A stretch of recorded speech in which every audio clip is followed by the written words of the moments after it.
I work for business people like you in business settings such as this, so I don't tell jokes per se.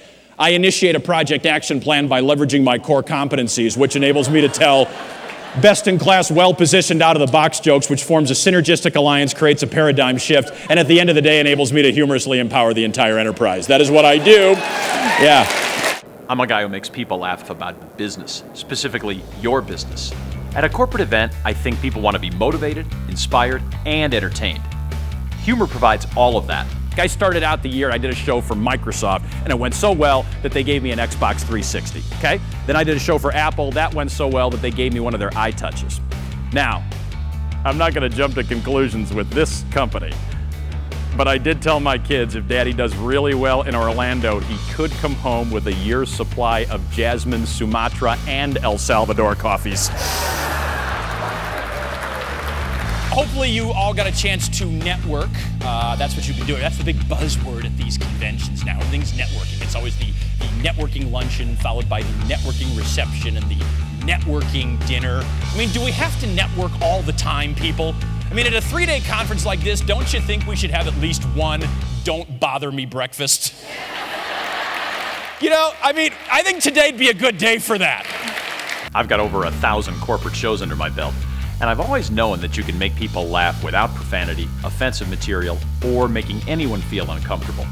Any profession in any industry can be funny. I mean, I'm not a diabetic, okay, but I'm watching this commercial for this drug that helps you manage your diabetes. And it says at the end, it says you should not take this drug if you're in the late stages of heart failure. I got news for you people. If I'm in the late stages of heart failure, you know what I'm taking for my diabetes? Chocolate cake. That's what I'm taking. You know what I think my favorite thing is about the stay at the Ritz-Carlton is the staff. Because when you stay at a Ritz, no matter what you do, the staff thinks it's amazing. Seriously, I got there, I called up, I ordered room service, I go, I'd like a Caesar salad, please. Outstanding choice, Mr. Schwem. Yeah, I kind of thought so too. How about this one? Ordinary life policy. How big of a loser do you have to be? That your insurance agent calls you up and says, Mr. Schwem, hey, I've been going over your file and it doesn't look like you've done anything too exciting in your life. People always say, Greg, where do you get your material? My preparation always includes a questionnaire and at least one conference call with a client, maybe more. So the answer is, I get it from you.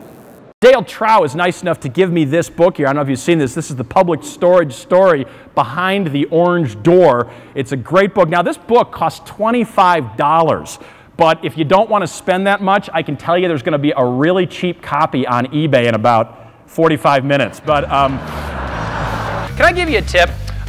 Next time you're at a convention and you're walking around the streets of the city at night, it is not necessary to wear your Accord Loma badges. Comedy gets people's attention. I look out at my audience and I just know they're listening to me. Aren't they? During the presentation, I promised not to answer any emails promoting replica watches, free iPods, finding old classmates, or tweet, who hired this guy? All in favor, aye? You want a humorous keynote? I can do that. You want a master of ceremonies? I can do that. You want a roving reporter? My background's in television journalism. I love doing that. Let everybody know who you are. Glenn English. Glenn English, the CEO. That's correct. CEO, the guy who pays my salary, right? That's right. Yes, you're. So be careful what you say. I was going to say, you're a very attractive man, sir. Very distinguished and successful and all of the good things. Okay. Which is higher, your IQ or cable IQ? My IQ. How high is cable IQs? I have no idea. How high are you right now? Don't get me wrong, I'm not just going to make jokes about work. Like most of my audience, I'm a family guy with kids. That's a never-ending source of material.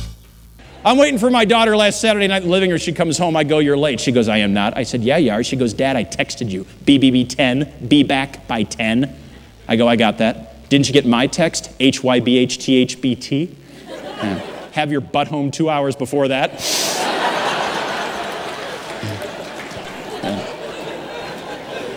I always like to stop the show while all the parents go, okay, what was that one again? Let me just, yeah. I know it sounds biased, but I firmly believe comedy works anywhere. Who goes to a corporate event and says, gosh, I really hope we don't laugh today? If that ever happens, I'm in the wrong business.